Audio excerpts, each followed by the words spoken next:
On the day after the dismissal of Dorial Green-Beckham, the Missouri Tigers had scrimmage number 2 of spring camp, and it was admittedly not as crisp as scrimmage number 1. Certainly the emotions weighing on the players following the dismissal of one of a very popular player and also one that was highly impactful. But as Coach Pinkel says, Matt Michaels, move them up. Yeah, and Dorial Green-Beckham was, of course, a topic. Players were asked. Coach Gary Pinkel was asked. He didn't go, Coach Pinkel didn't, into much detail about DGB. His statement pretty much serving for itself yesterday in dismissal from the team.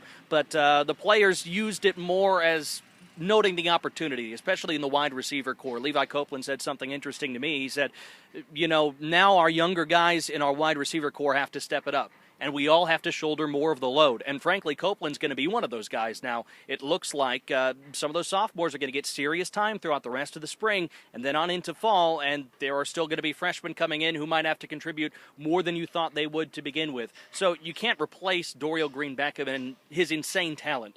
But what you can do is still have a very good offense with Matty Mock at the helm right now and able to run things the way they're supposed to be run in the Missouri spread. We asked Coach Pinkel about possible replacements for the departure of Green-Beckham. He mentioned Copeland. He mentioned Jamon Moore, the sensation there. There are also a couple of guys who Missouri put in their 2014 signing class, guys like Nate Brown, the 4-star out of Georgia, and more people who aren't even here that can replace them. And Gary Pinkel has proven if you can catch the ball in this offense, you'll get some time because it's largely read-based, and it's usually the open man, the one who's getting the ball. It's 7-yard out routes. It's 8-yard out routes. I mean, if you can run those 10 times in a drive, you're going to score every time.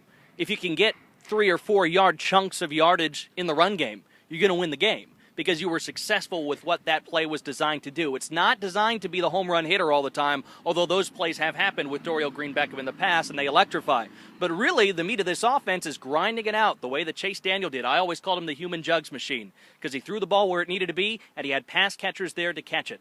And I don't see that changing right now with this deep core of wide receivers they have. They're just not proven yet. I think we're going to see them prove themselves as the months go ahead. Of course, the running game was very stalwart. In scrimmage number 1, Morgan Stewart had 3 touchdowns last Saturday. This Saturday, it was Marcus Murphy who had 3 touchdowns of his own.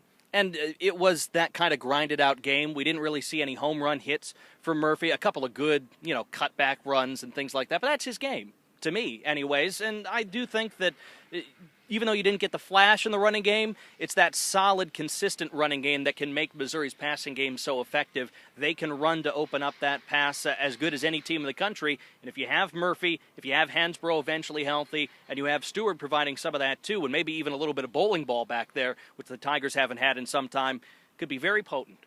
What will you look for as we get towards the black and gold scrimmage, which takes place this upcoming Saturday? Final scrimmage, final practice for the Tigers of spring camp. Could be interested in the crowd, to be quite honest, because you've had these headlines, and they've been negative headlines, and now you get a week to move on from that before you get these stands that we're sitting in right now filled behind us, Will. So what are the fans going to do? How are they going to be like? And on the football field, can everything gel? It doesn't need to be a showboating thing, although a lot of people like to say that it is. You don't need to put on the big show. You just need to show that you're developing and learning and growing the offense, because the real work happens in fall. The real work happens for kickoff. We will put on the big show Monday here on KTGR. We'll not only hear from head coach Gary Pinkel, but we'll also hear from the various players we talked to, not only about scrimmage number 2, but about the departure of wide receiver Dorial Green-Beckham. That's it for us here from Faurot Field. For Matt Michaels, I'm Will Palaszczuk on the Zimmer Sports Network and KTGR.com.